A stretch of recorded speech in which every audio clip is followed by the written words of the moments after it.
An original podcast from podlatino.com.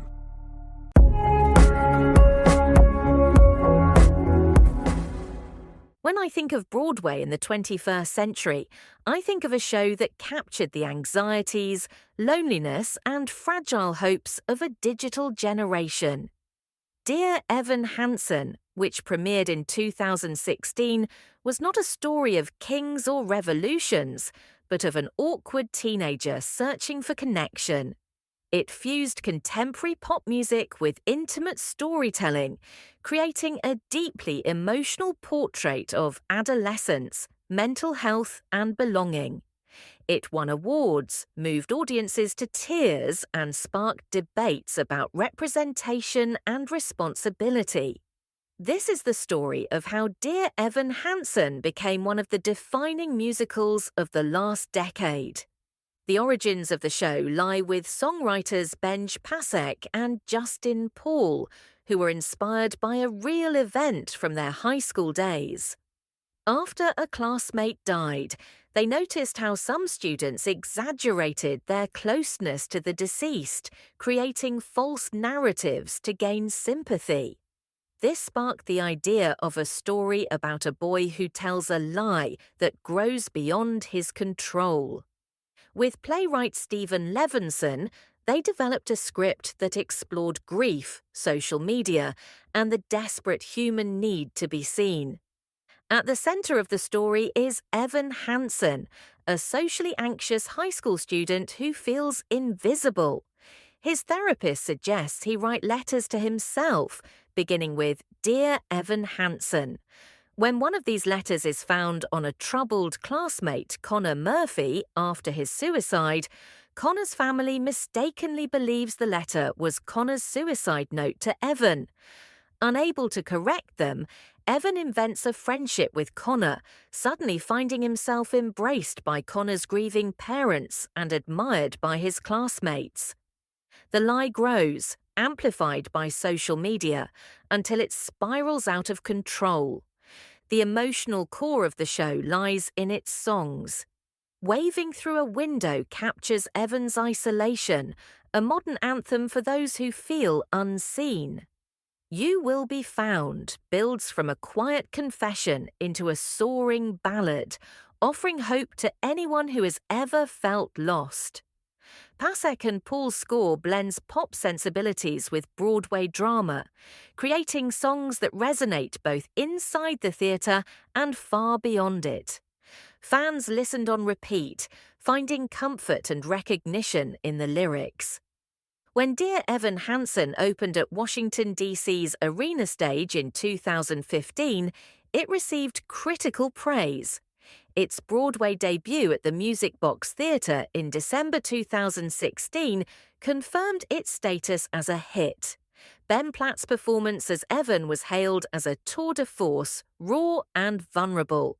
Audiences wept nightly, connecting deeply with the show's themes. The production won 6 Tony Awards in 2017, including Best Musical and Best Actor.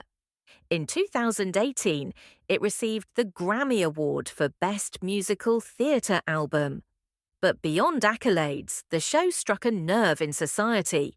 It confronted issues of teen suicide, mental illness, and the pressures of social media in ways Broadway had rarely attempted. For many young fans, Dear Evan Hansen felt like a mirror, reflecting struggles they knew too well. For parents, it opened conversations about anxiety, depression, and communication. The show sparked partnerships with mental health organizations, bringing its message into schools and communities. At the same time, it provoked criticism. Some argued that Evan's lies were portrayed too sympathetically, while others debated whether the musical glamorized or trivialized mental illness. Scholars and critics questioned its ethics, asking if audiences were meant to forgive Evan too easily. These debates highlighted the complexity of the work.